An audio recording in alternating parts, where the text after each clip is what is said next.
We're here tonight with acclaimed filmmaker Jim Jarmusch. Jim, how are you, darling? Good to see you again, Chris. Jim, your most recent film, The Forest and the Pines, won the heralded Palme d'Or at Cannes, as well as honorable mention for original queer folk music for a non-musical soundtrack. Like so many of your films, you chose the medium of black and white. Why? It's a sad and beautiful world. This is in black and white, yes? That was agreed to. Yes, of course. Good. So, Forest in the Pines. Jim, why did you go black and white? In modern filmmaking, color is everywhere. It provides a vast panoply of detail, and it's ubiquitous. But in a film of this subject matter, a stepfather who sexually abuses a young boy after the death of his mother in their travels together during the autumn, I thought that the reds and green fields and purple mountains, devoid of color during this fall and replaced with a richness of black, as the boy longs for something pure to hold on to, as his innocence is taken from him by this monstrous man. It's both sexual and violent, and it was just apropos for this project. I thought this movie more of a feel-good family flick, a road trip through the South between a father and a son overcoming. Not really. It's really, there's a road trip, but it's about a stepfather that replaces his relationship with the boy's mother for the boy himself. What? Deeply, deeply dark and perverted in that sense. I'm sorry, I'm surprised you didn't see that. I guess it went right over my head. You're joking. Did you watch it in its entirety? Yes. When Michael gives young Sam a hand job during Rebel Without a Cause at the drive-in movie theater, what do you think was happening?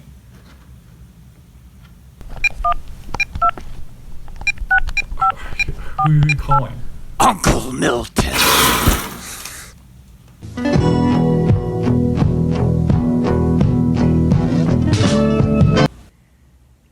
Welcome to the BenBen Show. BenBen's off today. I'm Jared Leto. You might know me from movies such as Fight Club. I know, did not quite Jim Jarmusch, works for black and white, but really channeling Kiefer Sutherland, that 80s vampire movie, and, just other things, Jared. Perfect for Pride Month, getting a lot of extra attention. People have assumed, my neighbors, that this is for that. Solidarity, love it, yes, good. I love parades. I don't know how I feel about it. I'm wearing a la page. I feel like this, gotta go black. Maybe this should probably be different. I don't know. But I hope you enjoy, and it's not too offensive to you. Shouldn't be, because this is beautiful. Anyways, the BenBen Show, the BenBen Show is brought to you by BMW of not Saudi Arabia. BMW of Arkansas. No, not Arkansas. BMW of West Hollywood? Corporations are confusing. That's weird. Oh, man. We're also brought to you by Stephen Curry's Ball Vision. Are in sync. Right, but look at if your name Gotta is get space for your jump Slow-Mo, shot right, any way look you at can. Steph. I mean, You're definitely standing would up, probably and you're not making giving you want him to a back push. off a little He's bit. got It's the very left. aggressive. I know it's June, it's Pride Month stuff, but take it easy. Hashtag me too. I mean, ask permission if you're gonna get that close, even if you're playing it's just really close.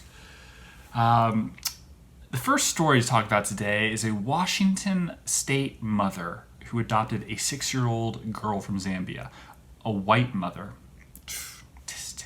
adopting a young black girl, and having her undergo 473 unnecessary medical procedures. 473 unnecessary medical procedures. Munchausen's by proxy, Shark Objects, HBO. If you haven't seen it, miniseries, or I guess it's a miniseries. Watch it. Good book too. But books. Who reads? Watch it. Amy something's in it. One of the Amy's. Some Amy actress, cute. The girl that looks like Sacha Baron Cohen's wife, but not her. You know what I'm talking about? The doppelganger. That person. This child endured a feeding tube directly into the stomach, hormonal implants, multiple hormonal implants, a total parenteral nutrition to flush out the intestines, leg braces, a wheelchair, even after doctors, multiple doctors, told the mother these were all completely unnecessary. Ugh. Hartman, the mother, who was white, adopted 2 young, beautiful black daughters who are now recovered completely, apparently. They're fine, thank God, from Zambia in 2019. Both children were taken from her care in March 17th of this year, after police discovered a search history. Well, I'm assuming they were taken before this. I mean, this investigation went on for, thank goodness the doctors involved alerted the authorities a year ago. But these are some search histories from her computer, her iPad. Cochlear implants for black children. How to get paid to take care of a family member with a disability. I mean, innocent until proven guilty, but what the fuck? I saw that the drummer movie, the guy that played the assistant in Nightcrawlers, but also is the drummer with the goes deaf. The whole movie's so messed up. You know, like he really wants a cochlear implant. He doesn't want to like embrace the deafness. Not that there's any like he's denying who he is or something. Like again, it's Pride Month. I'm not talking about that. It's just he wants to hear. He's a musician. Understandable, acceptable. It's okay. Also, it's different. Like someone's like, oh, you know, like if you plastic surgery, for example, you know, like, oh, don't do that. Just be who you are. Yeah. What if you like your nose got messed up in a car accident or something? You know, like I've had 6 surgeries on my face. 6. Because I had trigeminal neuralgia. It's not plastic surgery. It's like I had bones that were broken in my face and they moved them out. It's called a reverse osteotomy. It's horrible. It's like pain, chronic. Travis Barker from Blink-182 has it. Anyway, what was I saying? Why was I talking about that? Surgeries, something, the iPad. Oh yeah, the cochlear implant. Yeah, that movie, just the scar and the fact that he doesn't hear. Imagine if that actually happened. That somehow this woman could convince the doctor to get that surgery for her daughter. Also, I'm assuming she wouldn't have the money to pay for it. So, like, the government ended up was swindled by this woman, and this daughter's the victim. That would have been disgusting. You don't hear it bypasses like it goes. It's not quite right as if you saw the drummer movie that was nominated for an Oscar. It's just disturbing, and you have to like live. Oh, dude, tell people about those little earbuds. You know, like you put them in your ear, and like people don't understand that it's bad for your hearing. I'm one of those people that apparently was gifted with super like absurd hearing. I could hear the hands of a watch move in the next room. My mom's like, "This is a gift. You can't wear earphones." I'm like, "Why the fuck do I want this? I can go a little deaf. I can't go to bed.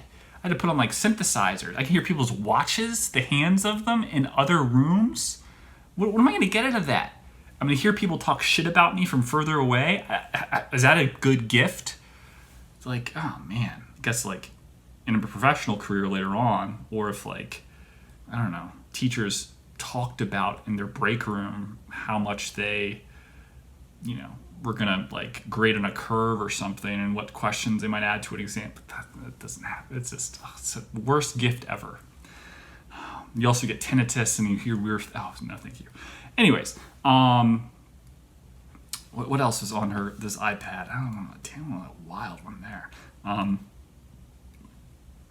How to make a pretend model of a hearing aid. Is that swindle the doctor that was going to perform the cochlear implant surgery? What the fuck?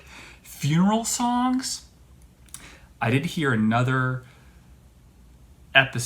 story of Munchausen's by proxy, where a mother or a caretaker looked up like child caskets, like the same type of creepy, morbid stuff. By the way, I know this episode, the phone is on like low storage, and it's gonna happen again. So I'm gonna stop it right now for a second.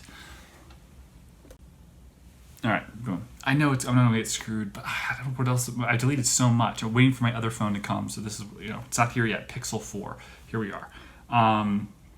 Munchausen's by proxy.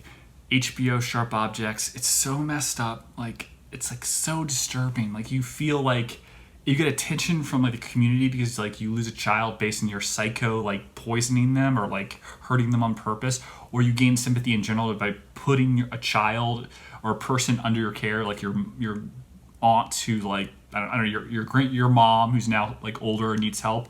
You don't put her in a home. You just like take care of her, but you like do this whole like misery, messed up like I don't know. Oh man, it's so vile. Imagine having like locked in syndrome, like the movie the Diving Bell and the Butterfly, and someone doing that to you. I'm like my gosh, like someone making decisions for you like that. Someone making decisions about your health. Ugh, it's disgusting, isn't it? Telling you what you can and can't do. Oh wait, never mind. Dr. Fauci's gonna get mad at me. Never mind. Sorry, I don't need to speak out of turn. Dr. Fauci, sorry. Okay, sorry. It's okay. Can I continue? Thank you, sir. He can hear everything. He's everywhere. The midgets talk to him. My number one enemy. Anyway, really messed up. I don't know. I hope she goes to jail for a while. This is another thing about mental illness and like going to jail. It is a mental illness, but there is a victim. But it's interesting that if you have schizoaffective disorder and you instantly have voices that tell you to stab someone, you've never done anything wrong in your life, and you try to stab someone and they do get hurt but they don't die. But the goal of that situation from a legal standpoint is to put you in jail to appease the legal system and the rights of the other person. And then you're rehabilitated. But the rehabilitation is based off the idea that you are of sound mind and body, which you are not in this circumstance. The other condition of that would be going to a mental health institution, again, against your will, because you are now being punished because of the actions you took as a mentally handicapped person, versus being able to still be around, your family, and then being forced into like outpatient care. Seems like it's more likely you'll be inpatient. There's weird little things. How many people with mental illnesses are part of the penal system in our country? Majority of them, whether it's something less accepted as being insanity, which is like bipolar disorder, something that I've experienced as a reason as part of my trigeminal neuralgia. It's like you kind of become like Scrooge, like this really just angry and irritable because you're in pain constantly. Imagine a hot poker is like on your face, like right about here. Well, that was for me. It was different for everyone. Yeah, it's awful. I wouldn't wish that on anyone. I remember my 6th surgery. I was in so much pain. I went to see a doctor. My 6th surgery. I'm going on 7 over 10 years. And I want to see the doctor because I want help, but I'm so afraid of the surgery, I almost don't want to have the surgery because I don't want to wake up again and still be in pain, which I would be anyway because of the swelling, so you wouldn't know whether the surgery works. And it's also exploratory. They don't know everything, mapping my nerves. They weren't really sure what was going on. And even one doctor told me that it was all in my head. That was probably related to my mom dying. I had like trauma. I'm like, what the fuck does that have to do? I told him that. It's not like in my medical thing. I just told him that because he was like asking me about anything happen in your life. Because I'm like, so what do you think? It's just so vile the way people are. It's like you're Hippocratic oath. You think that I'm lying about this? To what? Be friends with you? To waste my like Thursday morning? Like, oh, it's messed up. It happens to a lot of people though. Oh, man. Anyways, again, why was I? Sorry, tangent. It's just so messed up. God, that thing's awful. It's so painful. But yeah, yeah, he gave me pain medication. Didn't take pain medication ever. No pain medication. Gave me pain medication up to this, like 2 months before the surgery, to feel better and like to feel happy, like to like not high, but like just like feel like what it's like not to be in pain. And it got me over the hump to take the surgery. And on the 7th try, 3 or 4 months after, still uncertain whether it works of the swelling because I was in pain anyway. So like everything that he moved, it was compressed down, so it was like as if it didn't have surgery. We knew that going in, so it was scary. And then like I started like taking anti-inflammatories and so the healthier diet, and like everything started to heal, and like 80% better now. I still get inflammation and stuff like that, but it's like it's great. And it's like the idea that you would intentionally hurt a child to feel better about yourself for attention is so perverse. In my circumstance, the accusation of a doctor telling that to me, which a lot of people have had when they've had chronic illnesses, they've gone to multiple specialists, and eventually they'll find a doctor along that path that says that they're crazy. Can't can't believe a mother could do that to a child, adopted or not. Margot Tenenbaum was adopted at age 2. Her father had always noted this when introducing her. This is my adopted daughter, Margot Tenenbaum. It's so perverse. Was it True Detective? Like, he convinces the mom to sign, like, Anthony McConaughey sign a confession on Munchausen's by proxy. Oh, man. God is wonderful. You see, sometimes people mistake a child as an answer for something. You know, like a way to change their story. Sean, man, have you ever heard of something called Munchausen by proxy?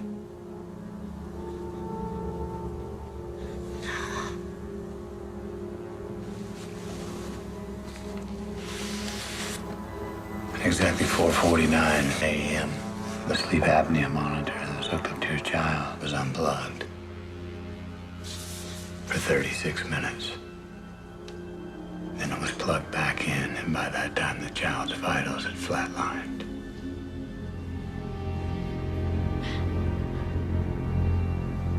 Sean, man, I need you to talk to me about some things.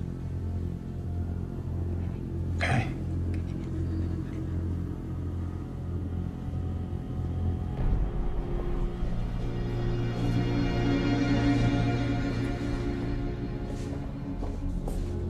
How's it going? You getting it?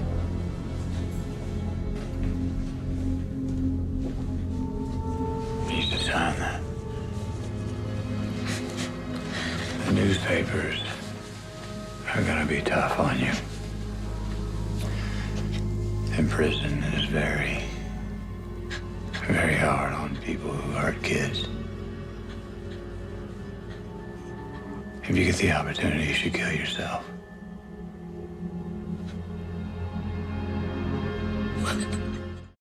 It's so messed up. That's so messed up, man. That's not all right. A Florida woman was found in Florida, man, naked in a storm drain. And then she was found naked in a storm drain again in another state, Texas. The underground tunnel system in Texas. Allegedly, she got caught in the tunnel while swimming in the sewer. Mental health issue, again, problem. I want to make light of it, but man, people in general from Florida, that shit crazy. Same token, there are, like, Eastern Europe has a ton of supermodels walking around that are like down to earth that aren't supermodels, beautiful women. Florida has really, really good looking girls that date a guy that, like, is on his 6th job in 2 months and smokes way too much weed. And she could easily be a Ford or Elite model, but she just loves this guy. There's that too. I think is interesting. So all you guys that, like, are going through a breakup right now and, like, oh, you know, this girl broke up with me, she cheated on me. You don't want to be with someone that doesn't want to be with you. Go to Florida. Go to Florida. You can rent a mansion in Boca Raton for $2,000 a month, and you can date the hottest girl that you would like. Just like.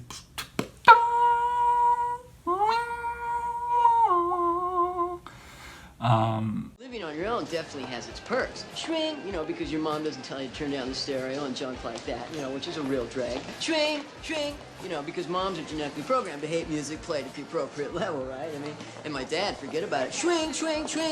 He can ruin a Led Zeppelin reunion concert, you know what I mean? Swing, because he hates any music played at the appropriate level. Swing. I don't know what that was, but, like, just, you don't have to, you know, I feel like my friend was talking to me about this other day. He was really upset with a girl, and I was like, why would you want to be with someone that doesn't want to be with you?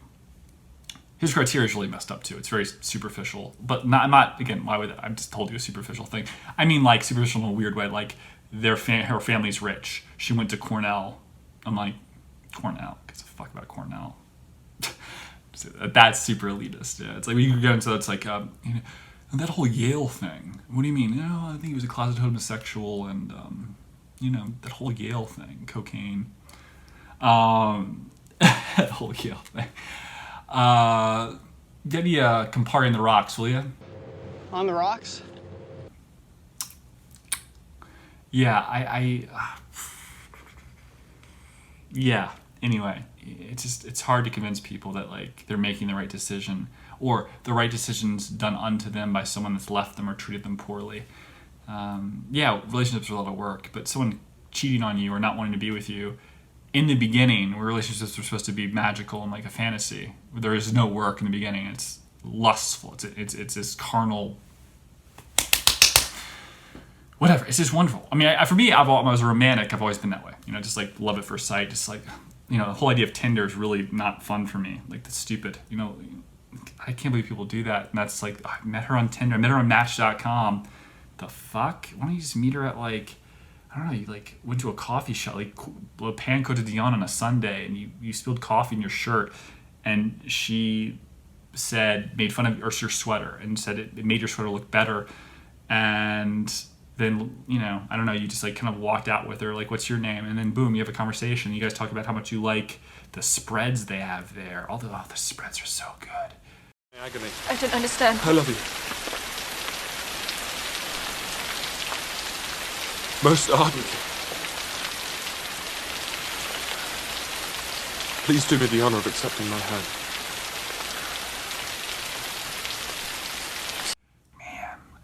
I dated women. I've dated women my entire life that never told me I was fat, ever. I've been overweight most of my life. Now, not anymore, but because I've had really wonderful women that loved me for me. They loved me for my height and my money, and it made me feel so good that they didn't care about the weight. No, but for real, like, you're in a relationship with someone, like, you look great, and I'm like, I feel fat because my pants don't fit. Great. Like, I had a girl I dated in college. I used to have I could have a piece of cake on the side of my face. She didn't care. She was like, let's go, go out, show me off. Again, the height, I think does help. Also, I'm goofy. I think I'm way funnier than I am than this show too. This show is like, so I'm talking. It's so like not me. Like talking direct. Who are you? Why are you watching me? Besides my hair. And then it's Pride Month, and more than likely there's some correlation there from your perspective. I look like Milo Yiannopoulos.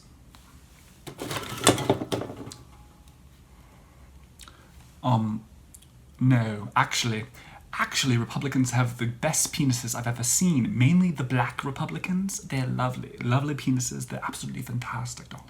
You don't know what you're talking about. I've stayed on my back with more black men. Oh, I don't know, something. Oh, Milo Gets Back. He came out with a book in 2019 where he talks about being poor. It's kind of funny. Or How to Act Straight was another book. It seems like from the same publisher based on the book jacket. I want him to get back on it. I want to do a cooking show with him. I'd love to do a cooking show. Milo, if you watch this, let's do a cooking show in the morning. That'd be fun. I like to do that. It's like weird that he was a target because he's gay. He's conservative, and that's dangerous to the left. Like, they made sure they destroyed this man.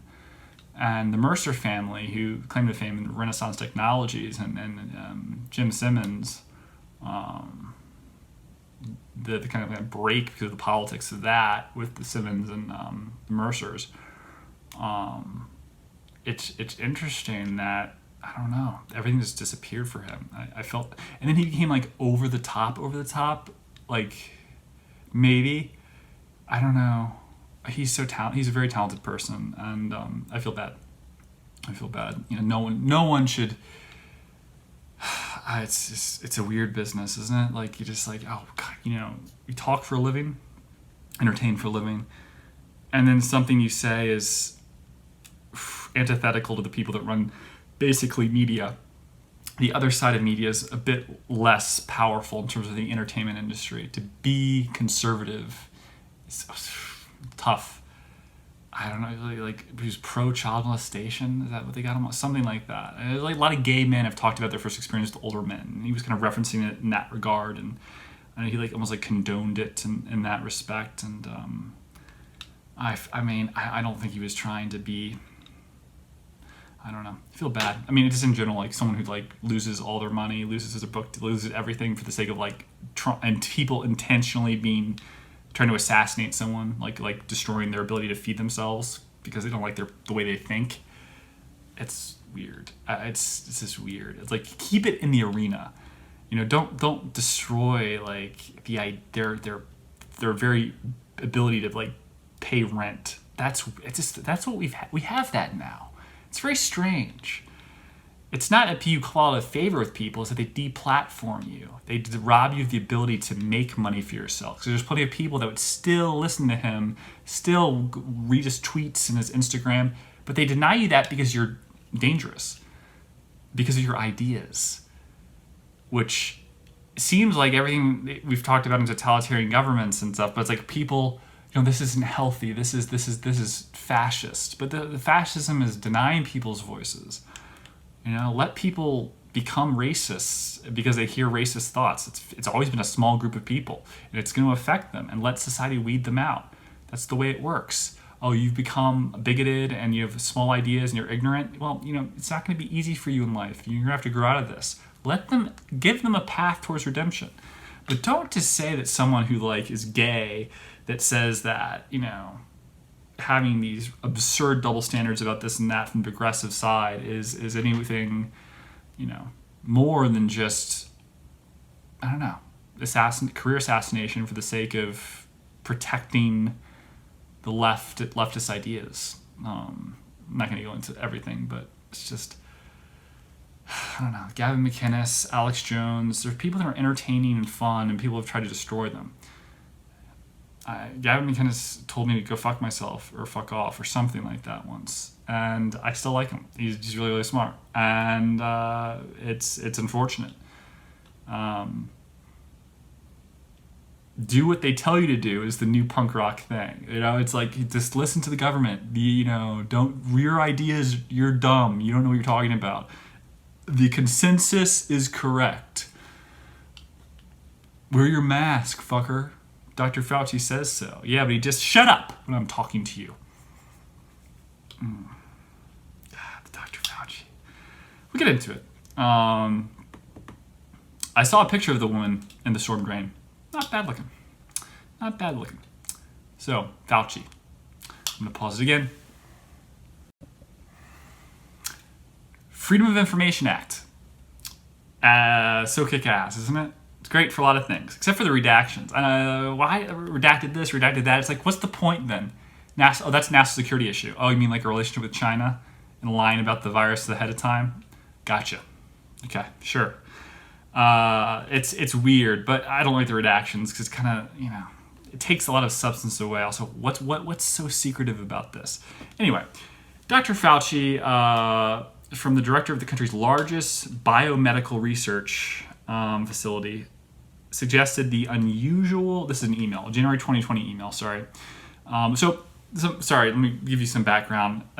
Disseminate all the emails from Dr. Fauci from January to June 2020 through the Freedom of Information Act have been obtained by the Wall Street Journal, New York Times, Washington Post, and so forth, BuzzFeed.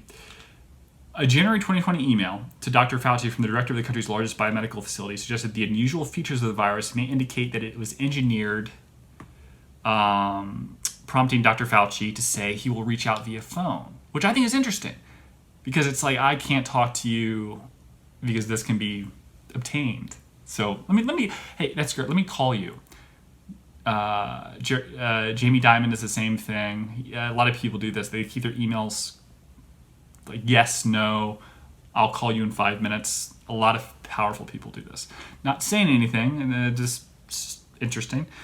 In an April 2020 email from the director of National Institute of Health, Francis Collins, nudged Dr. Fauci with the subject line, "Conspiracy gains momentum." The doctor's response is fully redacted. Conspiracy being the Wuhan laboratory. Assigning conspiracy to that is interesting. Theory, why not that? Hypothetical. Conspiracy. What's the conspiracy? Who's conspiring? What's the intent? Asian hate? I hate that whole thing. It's so fake. It's like propagation of like pro-China policy in the United States. It has nothing to do with anything real. No one gave a fuck about Asian students at Harvard being denied discrimination, based on like, oh, you have to have an extra 100 points because you're Asian. You got a tiger mom. No, that 1420 SAT is not going to do it, buddy. Step that shit up. No one gives a bigger fuck about that. But it's like, hey, hey man, this random redneck went to a hand job parlor in North Carolina and shot some people. Asian hate's the number one thing affecting the United States right now. That and hatred towards blacks, hatred towards everyone but Jews and white people. Other than that, it's these are the worst things. Keep going. I want someone on the other side of this camera. I want to talk to someone and film it. That's what I want. COVID's just ending. I'm gonna get some guests on. I'm gonna do it because I love you. I'm gonna do it. That's what I want to do. It's way better. That's what I want to do. Okay. Yes. Okay. This May, Fauci has publicly reversed his opinion on the lab leak hypothesis, somewhat ambiguously, saying he is not convinced now that the virus originated naturally and expressed support for an investigation. Again, kicking the ball down the road towards the WHO, which is in bed with China, to basically say, yeah, we're not sure. And then that's all we can do. China can control who comes in and out of their country to investigate. So it's really all for naught.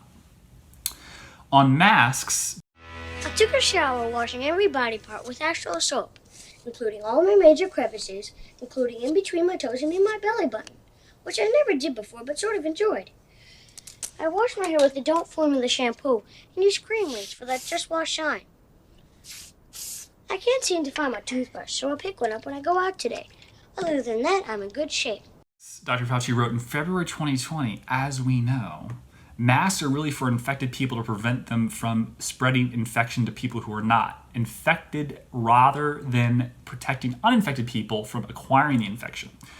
He added that store-bought masks, basically what most people have, the N95, most people did not, store-bought masks are really not effective in keeping out the virus, which is small enough to pass through the material.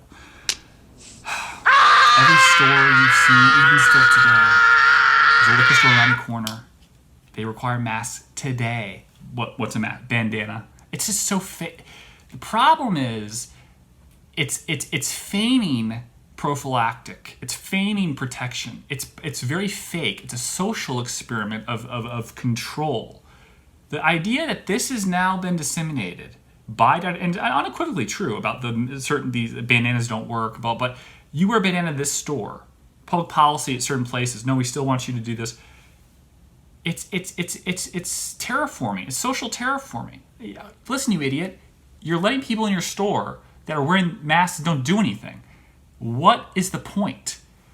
There's no health inspector anymore that's going to shut you down. Why are you doing this? Because you're liberal? You're an idiot. You're an absolute idiot. Dr. Fauci says so. So why are you doing it? For the sake of appearances? For the sake of your bottom line, so the people that do want to still wear masks feel comfortable in your store? It's very selfish. It's fake. That was kind of the reason from the very beginning, is that we're going to invest in the mask policy because of corporatism and appeasing our customer base. It's nothing to do with, we don't give a baker's fuck. Some stores do, but for the most part, you have to be an idiot to say you still wear masks at this point. An absolute moron, and allow everyone in without an N95 or some medically approved mask. But they can't, compulsory purchases across state lines. It's very Article 1, Section 8 of the Constitution, the Commerce Clause. Remember, that's how they passed Obamacare in the first place. They made it a tax, to penalize you for not buying into the system. It's very hard to get people to, force them to buy this or that mask.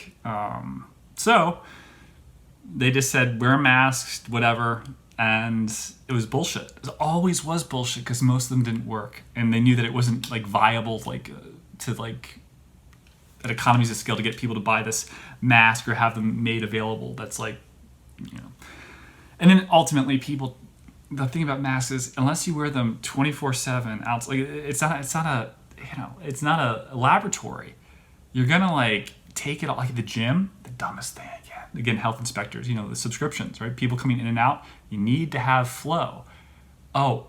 You can take off your mask in between sets instantly. What's the point?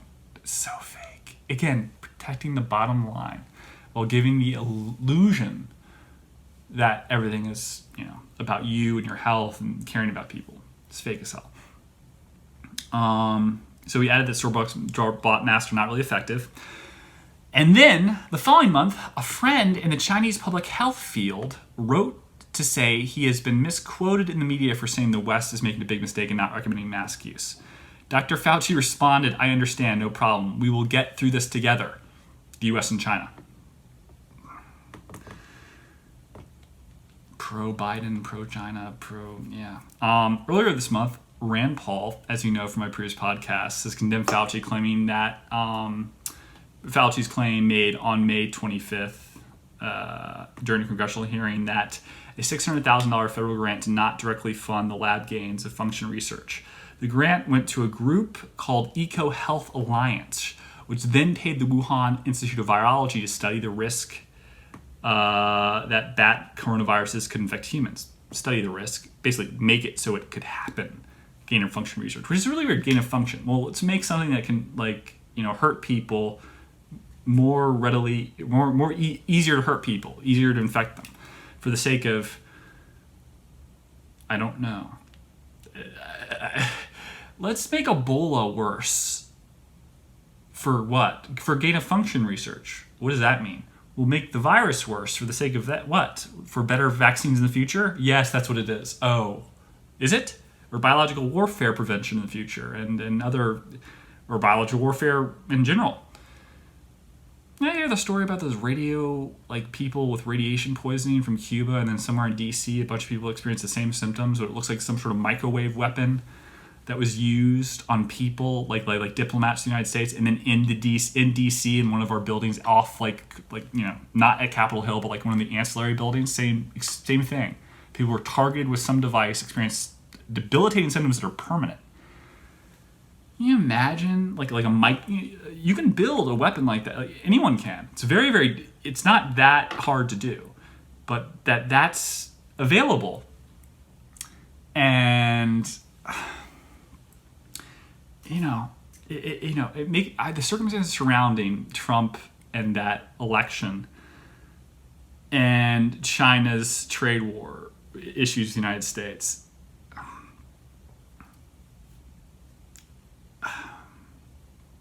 and then Biden going very, very pro-China right afterwards is interesting. No. And we're back, sorry. Google Pixel 4, can't wait. Oh my gosh, 128 gigs, don't have to worry about this anymore. How about a red camera, just right there, a nice $500,000 camera right in my face.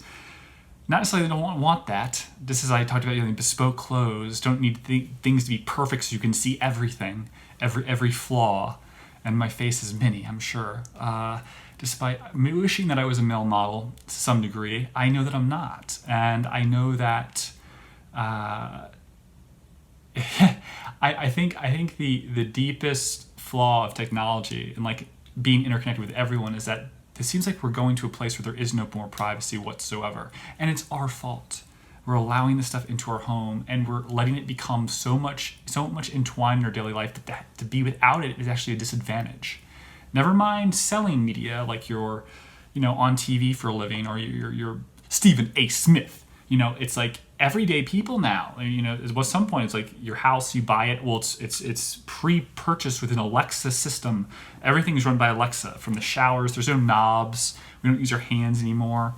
It's almost like telepathy. The last thing is neural link, and then we can just think it. But again, interconnected. And then once that's in, it's over. You can hack a computer. You can hack that. It seems like the worst thing. Giant mnemonic. It's the worst idea. With the same token, because of the interconnectedness, it's so powerful. Fauci's lies can be protected. It's a flaw in the system. We didn't know. We didn't have the information. The information wasn't readily available to us that we have now. That's the greatest cop-out in the world over and over again, for basically telling people something and saying that anyone that just doesn't abide by this is an idiot. And it's the science. It's science. It's true science. It's a choice by the science, but the science was wrong a week ago. So why do we listen to you at all? The science has improved, so it's guaranteed. The government's infallible, unfalsifiable. There's nothing. They're always right. It's just that when they're not right after the fact, it's because they didn't have the information that they did the next day. or the month later. And that's bullshit. It's the greatest cop-out in the world. Yeah, I don't know. I hate this guy. This is my favorite email that I've read so far. There's been 3,000 emails, 30,000 maybe. I might have missed a zero in my memory there. It's a lot. It's just came out. So we're going to have more of this, I'm sure, next week. Someone's going to, basically it's all plagiarism. Someone reads them. I then disseminate that interesting point that they read and then discerned and realized, oh, I should write this. And I repeat it to you. I don't know who's trying to read 3,000 emails. Have someone else do it. It does get paid for it. That makes more sense. Anyway, that's all bullshit. Everything is just a copy of a copy of a copy. Who said that? Dr. Fauci, probably. He's so smart. And on an April 17th email obtained by the Wall Street Journal, Fauci said, no, let's make it more BuzzFeed. Let's just say that. I don't know who. Didn't cite it. Sorry. It's public. It's public information now. So who cares who the outlet is? An outlet. Let's call it Gap. Fauci said coronavirus mutations that lead to COVID-19 are totally consistent with a jump of species from an animal to a human. Peter Daszak, president of EcoHealth, the one that got the $600,000 grant to do the virology studies at Wuhan, personally thanked Fauci for supporting evidence that COVID-19 came from an animal rather than the Wuhan lab. This is all April 20th, or April 2020. Very, very, very suspect in terms of just impartiality. I just want to say thank you on behalf of our staff and collaborators for publicly standing up and stating that the scientific evidence, scientific evidence, it's science, simple, supports a natural origin for COVID-19 from bat to human and back to Michael Keaton. Just kidding, sorry, ad lib. And not a lab release from the Wuhan Institute of Virology, unquote. Fauci responded, many thanks for your kind note. God, it's like this, he was suckling on the power tea. Brad Pitt played him on SNL. He's like, I think Brad Pitt looked like me rather than I looked like Brad Pitt. Brad Pitt looked like me. Or he was like complimenting Brad Pitt and looking like him as if that's even a, Didn't Brad Pitt crush my face in Fight Club? That was so pretty. No, that was Edward Norton. Edward Norton, I have to put him on my list. Edward Norton fucked up my face. By the way, the thing about Jared Leto is unbelievable.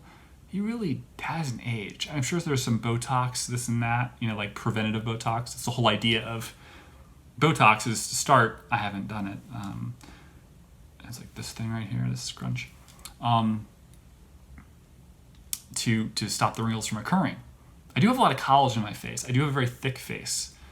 What am I saying? I have my skin is thick. I have oily skin. Doctors have said, when I was younger, I had such bad acne. Not like any of that Accutane acne, but like on my back it was bad. On my face it was so oily. I could squeeze like my nose. And I called it Play-Doh Factory because all the pores, it would just come out like Play-Doh when you press down on that thing. And I told my friend, and he told his dad who's a doctor, he said I wouldn't worry about it. Which is true, but really gross. And just I smelled. I remember going through puberty. I don't know why I'm going on tangents. Just real quick. I smelled so bad to my brother. Like testosterone, whatever. Like he was repulsed by my smell. After a shower. Just repulsed by me. And then my girlfriend at the same time was like, oh, I like it when you don't wear cologne. Someone else said that recently too. My fiance did. So, and my mistress. I'm just kidding. No, she likes me not to wear anything. And I haven't worn anything for years. She likes my natural smell. This is really too much information. It's not substantive whatsoever, entertaining. Sorry. Let me get back to it. How the hell did I go from the way I smell? From Fauci to the way I smell. That's a jump. Oh, it's 3:30 in the morning. That's why. That has to be it. Wouldn't it be funny if I just talk to camera and it isn't on? And this is just something I do to help me relax before I go to bed. I'm that guy who's the only guy on the planet that would do that. But there's weird people that do stuff like that. To explain why I perhaps like doing this, even though I don't make money from it or anything, I just enjoy it. I like, and my fiance has caught me talking to myself as if I'm being interviewed. Whether I'm at Center Court of Wimbledon after winning the championship, and they're giving me a pre-match interview of something, being asked to be a commentator on something like Christopher Hitchens on C-SPAN back in like 2000, I don't know, 2000 flat, 1998, whatever. Young Chris Hitchens taking phone calls. I'm like on the panel. I'm there too. It's like, Ben, what do you think? And I'm like, it was absolutely devastating, really. I think that the royal family's, condemnation for their daughter, the Zion of, free will, of womanhood, of feminism, it's just preposterous. They've excommunicated this poor woman. Princess Di is in all hot. Yeah, my mom died. My mom cried when my mom did die, but my mom cried when Princess Di died, all day long. My mom was like excommunicated sort of from her family. She was like an outsider, and I think she felt something there, like, I don't know, just feeling like not, I don't know, just she some connection. Why did I go on this tangent? Again, I don't know. I can't think of how I got to this. It's so late. I can't figure out, how did I get here to Princess Diana, my mom? What am I talking about? Back to Fauci. I want to read the redactions. I want to understand why the redactions are there. It's weird. You can protect all these lies and innuendos and government bullshit with saying that it's an issue of national security, requires a security clearance. It's bullshit. Nothing should involve a security clearance at this point relating to the origins of the virus in the early days and communications therein. That's bullshit. Considering the back and forth and contradictory statements by Fauci publicly, and in direct contradiction to his recommendations that the CDC adopted as protocols for telling people, the public, us, you and I, what to do. The idea that there's messages between him and officials in China and people related to the Wuhan laboratory like EcoHealth that are redacted. I want to know, what the fuck does that subgroup getting funds from Congress have to say with Fauci that needs a redaction? It's not like a conversation he had with Obama. It's not a conversation he had directly with the Trump administration or in like some private joint meeting with the head of infectious disease that involves something that's private. It's not. It's like these secondary groups and third-party actors that have government contracts, and that was redacted. I think that's weird, and I want to get to the bottom of that. So I guess I have to read my 3,000 emails for myself. This sucks. I have no interest in reading 3,000 emails. Maybe I'll like search it for clues, but then probably miss stuff because it's the email that's then the response is redacted. That it's the flow. You got to read it. Whoever like fits that together should win a Pulitzer Prize if the government allows it. It seems like everything that's anti-government. If there's a cover-up to be made about how we treated the virus and what we told people in the beginning and our relationship with China in the Biden days, the Biden administration world. Wouldn't that be interesting if there was like secondary anti-Trump connections during Trump's days as president with groups that took money from Congress that don't like Trump, that are pro-China, and some stuff happened that Trump wasn't aware of that was like trying to subvert his presidency for the sake of putting Biden in play. Certainly everything that we did in terms of lockdowns and everything, and the economy going to shit, Biden campaigned on that.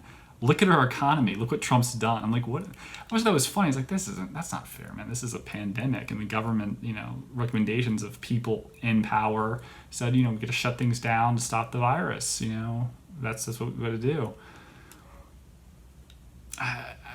It's so the fact that he like feasted on that as a campaign vector for getting support is very disconcerting. Anyways, the defense attorneys for Officer Chauvin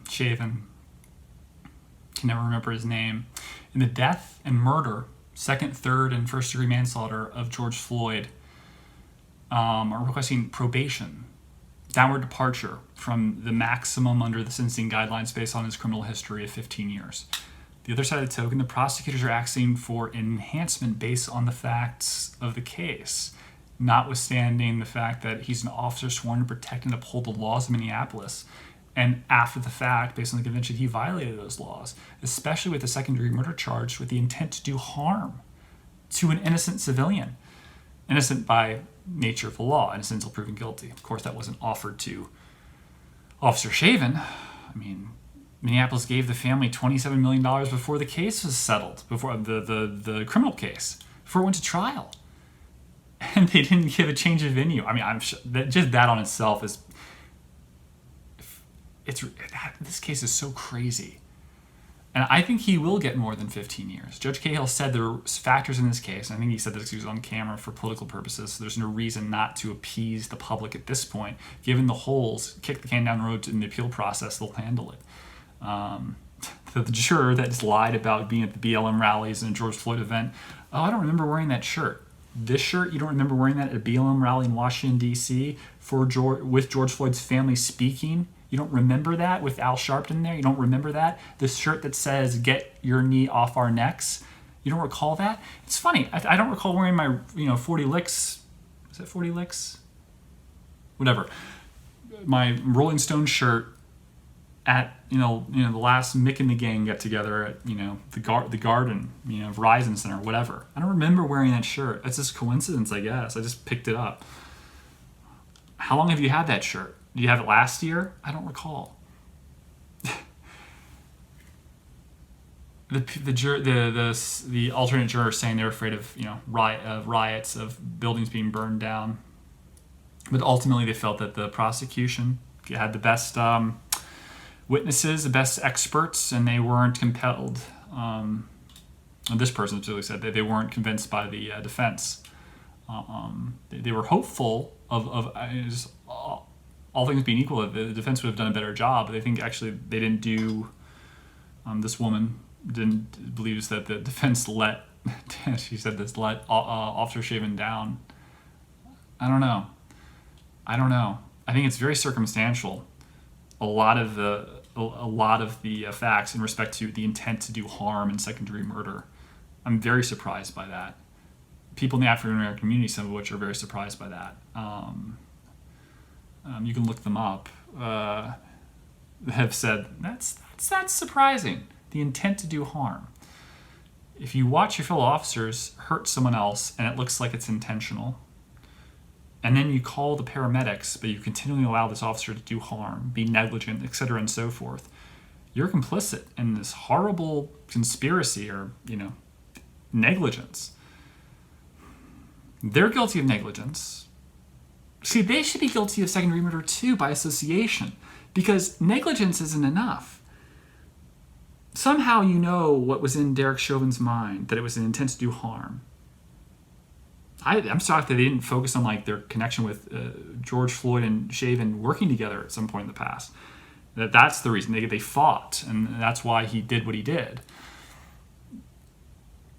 There's just no reason why those officers should not be charged with second-degree murder and as well, or convicted of something horrible just as much, if that's the case. I think that's going to be a very strange situation if they get involuntary manslaughter or something like that, or some sort of lesser. Because it's why should they? There's just why would they call the parent? Why would you keep hurting someone? Why would you shoot someone with a gun and call the police on yourself? It's almost like the same thing. It doesn't make any sense to me. Why would you say that someone's choking and keep choking them and call the paramedics? I think they're choking. What's happening? Well, I have my hands around their neck. That's what we're talking about. Body cam footage from the officer compared to the off-duty paramedic. Same time and place. Timestamps show this. Minneapolis head police chief said on stand, that we don't teach that maneuver. And he was showed the video of the body cam footage from the officer from a closer angle. And he said, I actually recant that. That's not, doesn't look as though the knee's on the neck. So it makes me wonder if George Floyd, who said I couldn't breathe from the very beginning, is having trouble breathing in his own car, on his way to the police officer's car, saying he can't breathe while conversing with the officers for a long time before he was ever brought to the ground, before Officer Chauvin ever came up. If that footage was leaked to the press, and a similar situation like Freddie Gray dying in transit, by the way, the medical examiner for the defense from Baltimore said that the officers were guilty of homicide in that regard. But he's been accused of being a racist, and his medical license is under review. Unbelievable. Shocking. Wow. But it seems like there would have been charges in this heated environment, regardless of Officer Chauvin being involved or not, because of the cam footage of the suspect, all circumstances aside, saying, I can't breathe. What if he did die? What if he died without Officer Chauvin being involved, being brought to the ground? He died at the police headquarters, or on the way when the paramedics came to the precinct, when they realized there was a problem, potentially. All the officers would be charged with something without calling, for negligence, for not calling the paramedics sooner. Why would you choke someone out and call the police on yourself, which is essentially what you're doing? Why would you do that? Why would you continually choke someone out that's having a problem? A medical emergency. Why would you keep your knee on someone's neck? Well, it wasn't on the neck. What it should have happened is that there should have been a release, a recovery position offered to George Floyd. No one talks about that. It's all just about intent to do bodily harm, this guy's a monster, etc. and so forth. And the judge is going to kick the can down the road and just allow the appeal process to handle this, because it's politically for himself, it just makes sense to do so, and sends them somewhere between probably 15 and 25 years, in my opinion. Change of venue should have happened, but it's besides the point now. I don't even know how. This case is so crazy. Just on the due process violations, in my opinion. You can say he's guilty. I've always said he is. It's not of what he was accused, convicted of the involuntary manslaughter for failing to offer George Floyd the recovery position. So when were the paramedics called? I can't quite recall. But why the hell would you choke someone out continuously? And all these officers should be charged with secondary murder too, because it's not just manslaughter. It should be blatantly obvious. We don't teach that. Why are you doing that? He's having a medical emergency. We know the paramedics are coming. One of us called them. Everyone knows there's a problem. What is going on? $27 million. Methamphetamine, heroin, fentanyl in the system. It doesn't matter. None of it matters. It's directly related to Derek Chauvin's actions of choking the man vis-a-vis blocking off oxygen to his brain with the knee on the neck. But from this angle, it doesn't show the knee on the neck. Oh yeah, that's true, but probably was. He just moved it to look better for the paramedics. No one really gets into that. They just look at that wasn't that. There's never a thing. There's never talk of that. It's the fact that there's video that shows the knee on the back and the knee on the neck from a separate angle should refute everything that the media has portrayed as being egregious and disgusting. It should have been focused more on the recovery position. And because he wasn't convicted in that regard of negligence in that capacity, the defense has a great appeal. But when it comes to the sentencing guidelines, this man is going to get slammed by Judge Cahill. So that's that. The largest beer company in the world, or in the United States, Anheuser-Busch, will buy the country around if we meet our July 4th vaccination goals. Leading counties in Quahog and Springfield are ramping up ID checks in advance. Hey, where the hell is that Peter Griffin? He said he'd give me $100 if I took off all my clothes. Ben Roethlisberger reacted to Dwayne Haskins' performance, former Washington football team, Washington Redskins quarterback. What is it? Is it dead naming? Washington football team quarterback, Washington Redskins quarterback, Dwayne Haskins, and they call them Redskins because they're my Redskins. I'm a DC native. Redskins, go Redskins. He says his release and throwing mechanics are some of the prettiest things I've seen. Maybe not his his year, his COVID year, but his last 4 games of his rookie year are night and day different. That was a great value pickup by the Steelers. I mean, his regression because of COVID, unequivocally because of COVID, angst, feeling good about the end of the year, his rookie year, and then not being separated from his teammates, no leadership there, angst from like, just, I don't know, being trapped inside, wanting to go out to strip clubs, made all these mistakes, countless mistakes, that diverted his path from, being successful. I never liked Dwayne Haskins coming out because I saw Cardell Jones as being a very good potential Ohio State quarterback. And I saw J.T. Barrett. Then I see, what's his name? Fields, who looks a lot like Cam Newton, I have to say. There could be some... It died. Haskins, he's great. He really is so talented. Didn't like him coming out mainly because of, as I said, Cardell Jones, J.T. Barrett, everyone. Every single person. Who was the guy who won the Heisman like 2008? Was it 2008? Smith from Ohio State. Everyone looks good there. I mean, beyond regime, it's like so many great quarterbacks have played there in college, and it seems like there's this disconnect. I felt that I didn't like his arm strength, but his arm strength is unbelievable. I was wrong about that, like his ability. Like it's like he throws a beautiful ball, but I guess what was I looking at? Well, his accuracy I thought was suspect. Decision making, not an athlete, clunky feet. I think of like Ryan Mallett's, people like that. Brock Osweiler, just like heavy feet. Patrick Ramsey, Redskins. Everyone's talked about like work ethic related to black quarterbacks. If you criticize it, you're racist.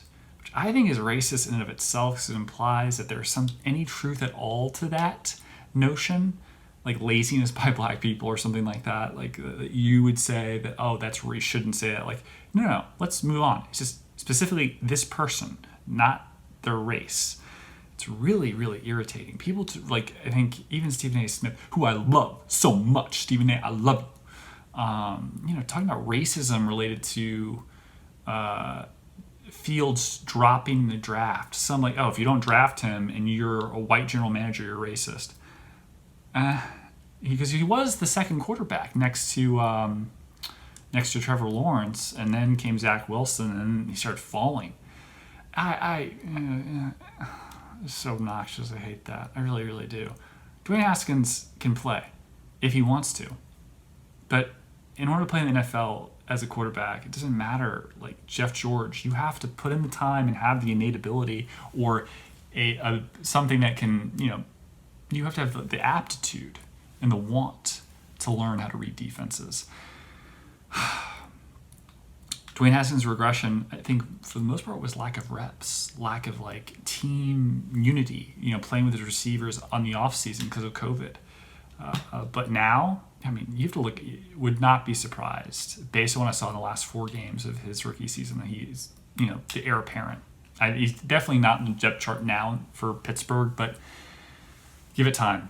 The words that Ben Roethlisberger said now are eerily similar to what Drew Bledsoe said about Tony Romo. This guy's going to take my job one day. Very, very similar. Just undrafted quarterback like that. Now Haskins is this super, super like beautiful ball he throws.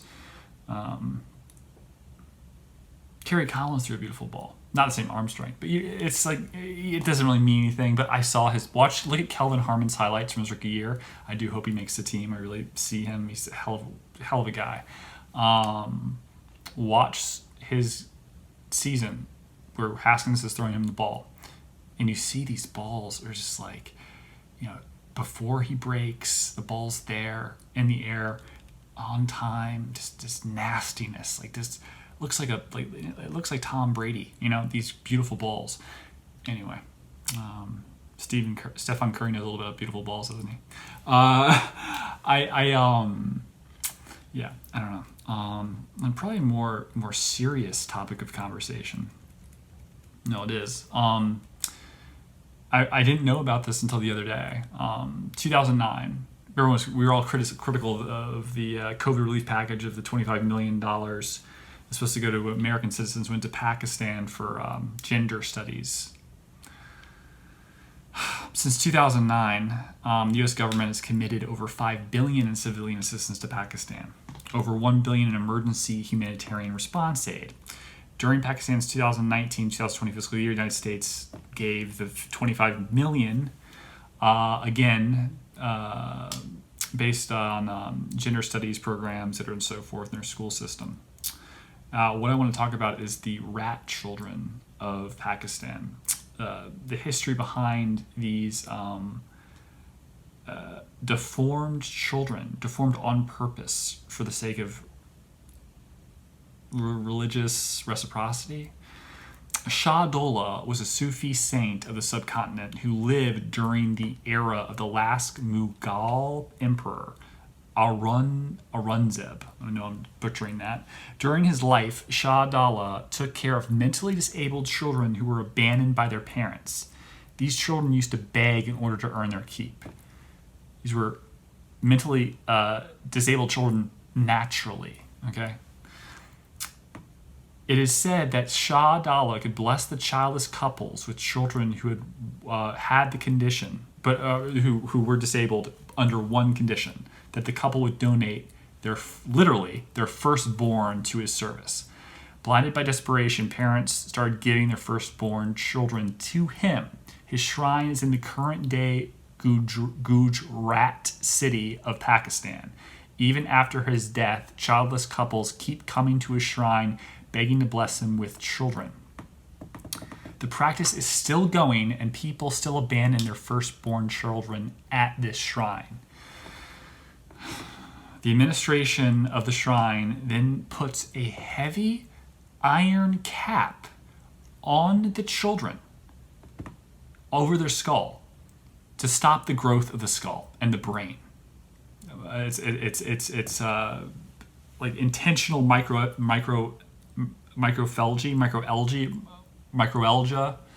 in the terminology for it, but they're disabling these children on purpose to fulfill a rite of religious history that came from nature, that was natural and a slightly more healthy, albeit indentured servitude of children with mental disabilities. The fact that that's better than what's happening now is crazy, especially in this modern era that we live in. But now they're disabling the children on purpose, and we're giving them aid. They develop these, you see, they're reformed. These children are then sent to all parts of the country to beg. The beggar mafia even hires them on a monthly contract basis, and they're given back to the shrine administration after the contract expires. These children and grown-ups spend their lives begging. They don't have any family or life of their own, and due to the mental disabilities put upon them by adults in some superstitious bullshit with a cage over their fucking head. That's disgusting. They can't do anything. They have to depend on other people. It's been going on for centuries. In the 1960s, the government of Pakistan took control and banned people from leaving their newborn babies at the shrine. Wow, the 1960s. But due to unstable political conditions, this is still ongoing, and tradition was given back to the administration, or the mafia, that abuses children for the sake of cash flow.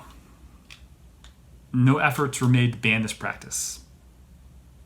The whole thing is still working because common citizens never refuse to give money to the rats of Shah Dola. It is strongly believed that if you refuse them, your children will be handicapped.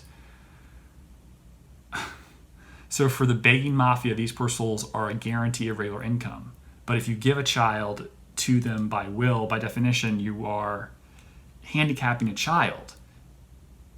If you refuse to give money to the handicapping of children, it will stop the children being handicapped. I would rather that happen and run the risk of my child through hocus pocus being disabled. Knowing that the child that you're not refusing to give money to was disabled on purpose, that doesn't... I'm appalled that we give them money. Anyone like that. I don't fuck moral relativism. It's absolutely disgusting. Microcephaly. This is a rare neurological disorder that happens naturally. They are making it happen on purpose. Not some like superficial neck stretching. This is like, I mean, because it's happening to children specifically and at such a rate. In this one particular area, it's so common. I dare say it's worse than genital mutilation. Although more than likely it happens to young people. Well, it does have, Abrahamic covenant, but I'm talking about like against someone's will, or cutting off a clitoris for the sake of denying a woman pleasure. It's disgusting. I find it just what do we need Pakistani oil field? No. What is the blind? It's so vile. We can instantly cut off aid and stop this from happening. Say, you end this practice or you get no more money. Period. Go fuck yourself. Go fuck the Silk Road and, good. Go fuck yourself. This ends now. And they would police it and it would happen. So, for those watching, it's 4 o'clock, 5 o'clock in the morning now. So, it's not like I woke up at 10 p.m., excuse me. I've been up, and so I'm sorry if I'm getting a little, long in my discursive rants. But in this regard, I think I really do hope that if you're watching this, I don't know, donate money, talk to your senator. I mean, this is fucking disgusting. I can't believe this is happening. It's absolutely vile. Maybe Joe Rogan talk about his podcast. Maybe I'll at him on Twitter. It's absolutely disgusting. I'm gonna have a hard time editing this part, adding the pictures. I don't want to right now. Maybe I'll try to sleep for a few hours. It's just awful. It's so like the burn victims are talking about the ban on guns. What happens in other countries where stabbings and acid attacks have increased due to the lack of guns in the public sphere because of like import-export austerity measures, Australia and so forth. But like that was hard. Oh man, it's Naomi Osaka said she would not talk to the press. She tweeted this out before the French Open. Played her first round match, was fined $15,000 by the French Open for not speaking. And then she explained why. That she's been suffering from depression since 2018 at the US Open. And that she wanted some space, which I think is perfectly acceptable. To feel, to think, to say, and it's just it's a hard situation to. I don't fault the tournament because the nature of the tournament and its ability to make money is based off the media. The reason Naomi Osaka is the highest paid woman in the world is because of the media. You are not famous until people know who you are, and that's provided by media. News, your own media perhaps, but the organization of professional sports requires a lot of hands, a lot of people, and it puts food in a lot of people's mouths, cameramen to commentators to athletes to people that make a lot less money in different areas of the sport.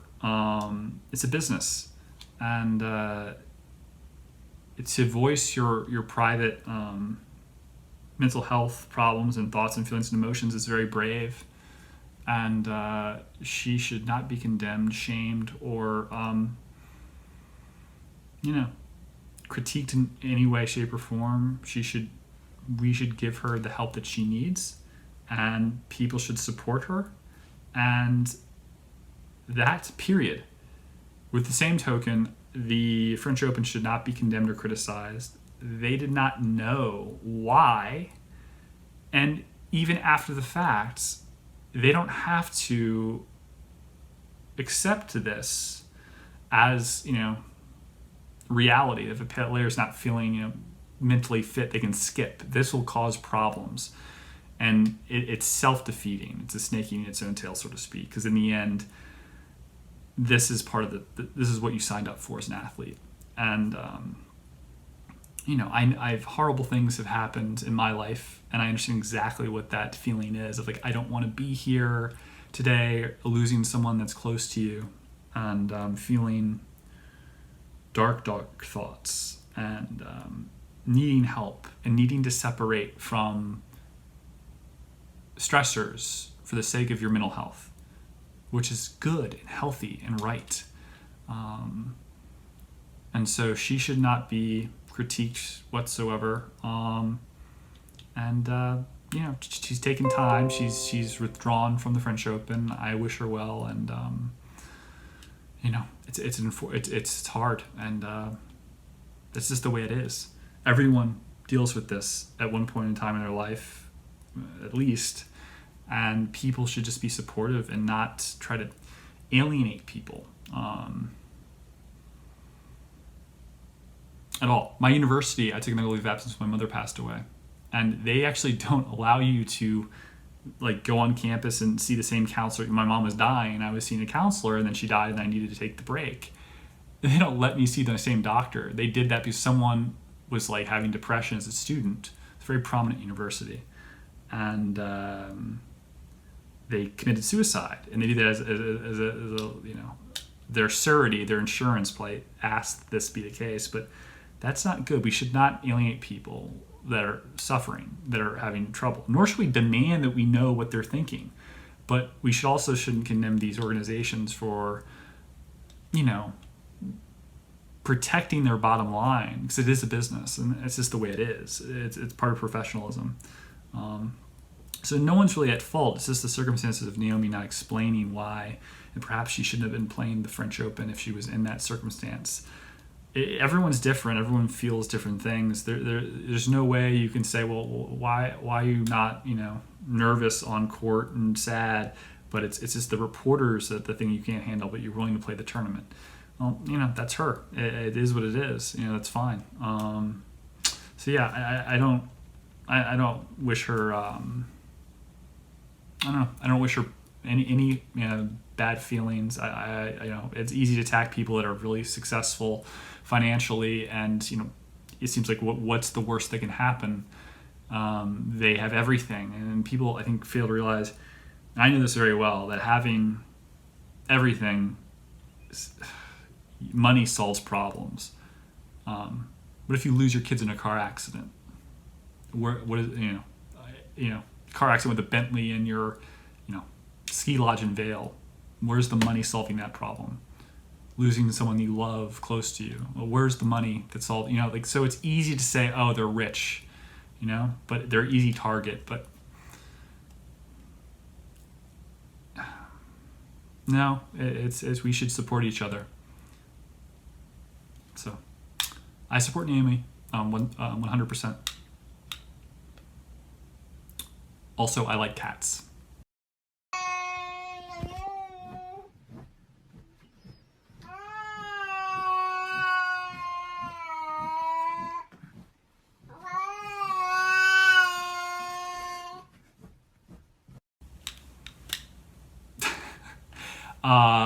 It's 5 a.m. Have a great week, great weekend.